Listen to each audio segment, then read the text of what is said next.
All right, I am calling this meeting to order of the Sacramento City Unified School District Board of Education Special Board Meeting for January 24, 2022. I will take roll tonight. Christina Pritchett, I am here. Member Garcia? Here. Member Morosky? Here. Member Villa? Here. Member Wu? Member Wu, are you on? All right. Member Phillips? All right. And I believe we have we have 3 live public comments. Yes, Member Pritchett, we have 3 live, and the first person is Mo Kashmiri.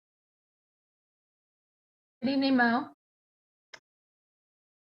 Hey there, this is Mo Kashmiri. Hi there, this is Mo Kashmiri doing public comment at the Sacramento City Unified School District Board meeting. I just wanted to say that as I help represent the classified employees, I want to say that we feel that we haven't been heard yet. In our negotiations, we feel like the district isn't taking us seriously and bargaining in good faith. They're refusing to respond to economic proposals. And at the moment, last proposal they gave us was about orientation, right? So again, they're not meeting the moment. At our last session, we went to the board, we went to the bargaining, and we asked the board to look at an emergency agreement, just a temporary agreement that we would do as a side letter. And we asked for hazard pay, we asked for 2 wellness days, and we asked to extend the COVID sick. We know that the governor has put the COVID sick leave in the budget, but it hasn't been approved just yet. We encourage the board to get ahead of it. Right now, our schools are really struggling. We're getting kids just absolutely jammed in cafeterias.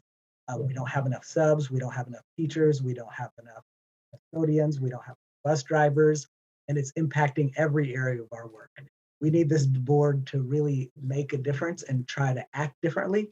And instead of just saying words of how much you appreciate the staff, show them. I think what we need right now is a boost in morale. And we need a way to show the district employees that they are valued, that we really need their help, we appreciate their help. As we talked about earlier, we've already had 2 employees die of COVID. We know of 1 more that also got long COVID and now can't work.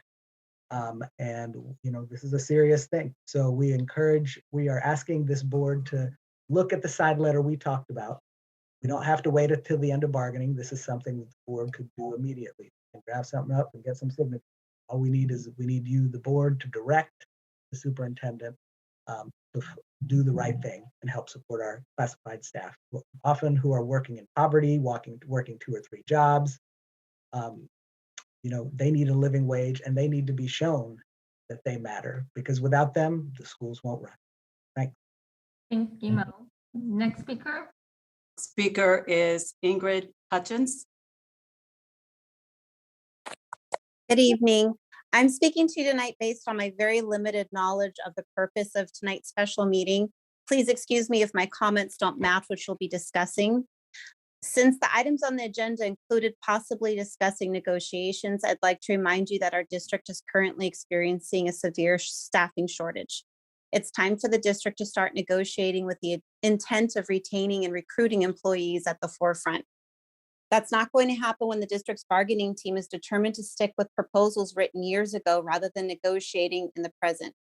Please remind the district's bargaining team that positive relationships with your labor partners will be essential to providing the education that you have promised your constituents.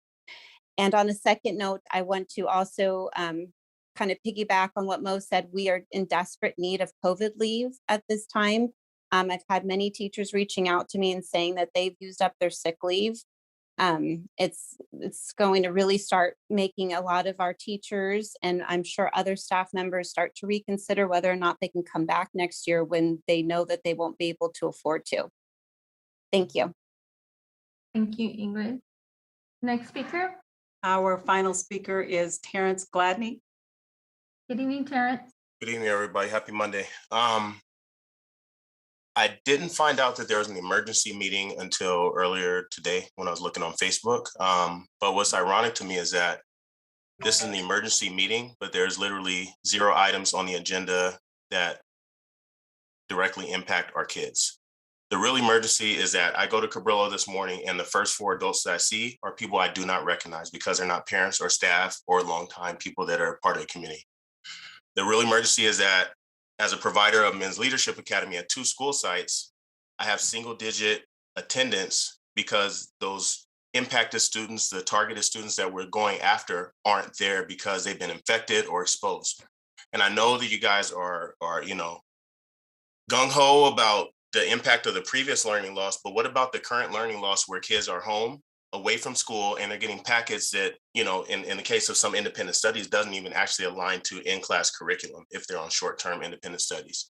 That's learning loss that's being extended, but we're not willing to flex our mindset to meet, as Mo said, to meet the present. We're so hard strung on these dollars being attached to in-person learning that we don't realize right now our kids aren't at school. So who are we truly serving? What is the purpose of keeping the doors open if we have such a small percentage of kids there, especially the neediest kids that aren't in the classroom and now don't even have access to, review recorded lessons or any sort of like hybrid instruction? Why are we keeping the doors open and who are we serving? I just don't know. So when I saw that there was an emergency meeting, I thought they would actually address the current emergency, but that's not the case. So, to echo some comments from previous board meetings, I think that there should be a standing item that addresses, the ongoing pandemic, and it should be its own item, not buried in consent agenda or any other item. So I hope that you guys consider that moving forward. Thank you. Thank you, Terrence. All right. That was our final comment. Thank you, Lisa. All right, so with that, I will move us to closed session. Calling this meeting back to order. Ms. Collins, do we have any announcements from closed session? There are no announcements out of closed session this evening. All right. Can I get a motion for adjournment? So move. Second. Motion and a second. All in favor, say aye. Aye. All right, good night. Good night, everyone.